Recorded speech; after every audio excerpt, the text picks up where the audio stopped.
We are going to start by talking about measure 19. So when we do this part, and we switch over to this next chord shape, part way into measure 19, we keep that index finger down, right, on the first string, and you're doing that. You're keeping that finger down. One of the reasons why, well, I mean, one of the main reasons why is because we want that note to be sustaining. So when we strum this chord, right before we move everything but the index finger, we want to be listening for this note to be ringing, the 4th fret above the capo. Listen here. Hear it? It's still ringing. So once I pluck this next chord, this note, this old note, should be ringing in the background. But what's happening when you're playing it right now is it's getting cut off completely. And then this chord is starting, even though this finger is here, it's getting cut off. So that means that either this finger is not maintaining enough pressure, or the underside of one of your left-hand fingers is touching the high E string, or the right hand is touching that string and stopping it. So you have to watch all of those things. Right here, I do the strum. Make sure the right hand's not touching. Lift this as it continues to press. Okay, so that's the first thing I want you to watch and listen for. Listen for that note. You tend to have good results when you're listening carefully for those things. Let's see. When we get to the very end of measure 20 and then going into measure 21, there's still some confusion about exactly how to play some of those notes of that chord, the G sharp minor chord, because it's similar to something that happened a few measures ago. But we want to get used to the differences here, measure 20 going into 21, which means I get this G minor ready, G sharp minor. And let's see here, G sharp from the capo, by the way. Everything I'm talking about, these note names, is from the capo.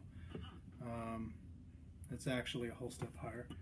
All right, so when I do this, I am plucking the 6th and the top 3 strings, and then hitting the bass note again. All right, and then the top strings. So it's bass and top strings together, bass alone, and then top strings alone. Now everything's still pushing the entire time and still ringing, but that's the order in which you want to be plucking these things. Okay. So after we do this, you sort of want to make sure you're clear on all this. Like that. Okay. Now after we do that, I'll lift the pinky off. I'll do a percussive strum here, and I'll hammer on the 3rd and 2nd finger there, like so. So that's just like that. So as you're watching this video, play this a little bit and make sure that you are clear on exactly how to do that. So you're doing it just like I'm doing it.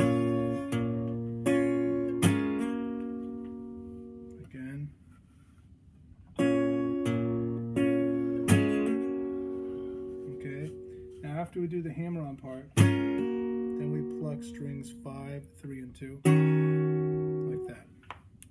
All right, so that's okay.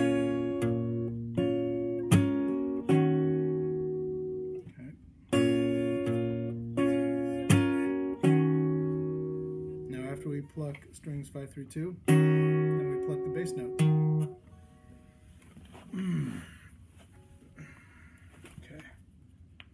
Do that again.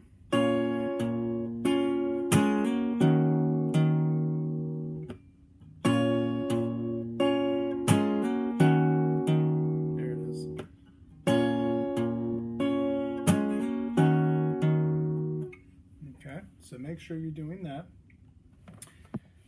After that, let's see. Then we put the pinky down. We pluck strings 3 and 2. Take the pinky off. And I take my third finger off at that point too. And pluck the top 3 strings. All right.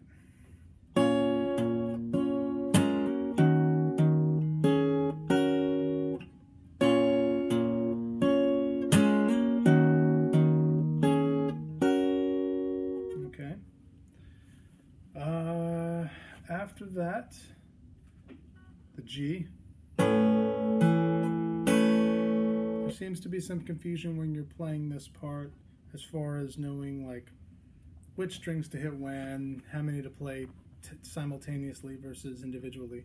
But there's really not all that much that's plucked during the G. It's actually similar to what you did for this chord.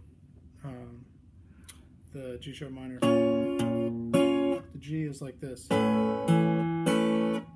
the G is bass, top 3 strings, then the 4th string, then the top 3. That's all there is to that G.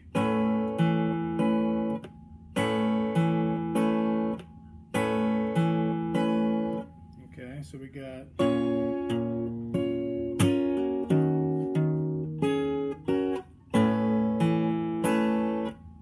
sure that's accurate.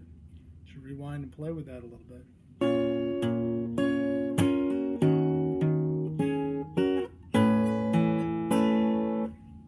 Okay. After that, so we got, this is a D/F sharp shape.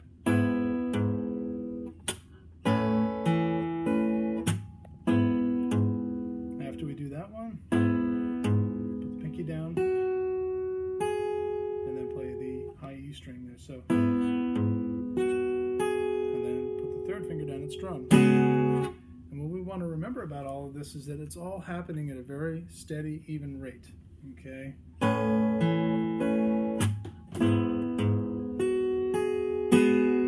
Like that. Hold on.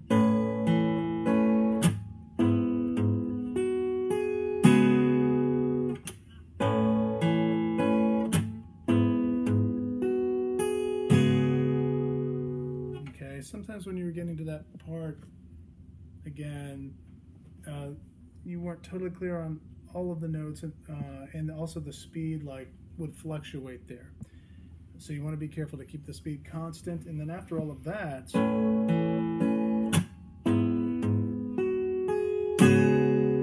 when you strum this chord, it rings for one extra subdivision than you had been playing. So everything's sort of been at a steady 8th note. When you hit this, it's worth a quarter note or 2 8th notes, okay? So, 1, 2, see, that's worth 2 subdivisions of an 8th note, or 2 8th notes being the subdivision. 1, 2, and then you go to this part, going right back in line with that constant 8th note rate. Don't start suddenly playing this part way faster. Okay, so if you're practicing this part at this tempo, meaning just like this, then when you get to this part, that should be at that same rate. Okay, so that's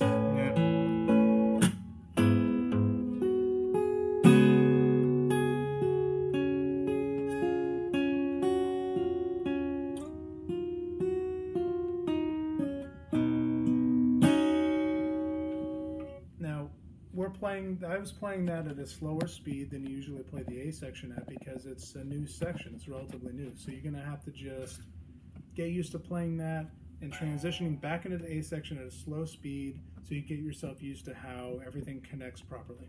Okay, that should be good.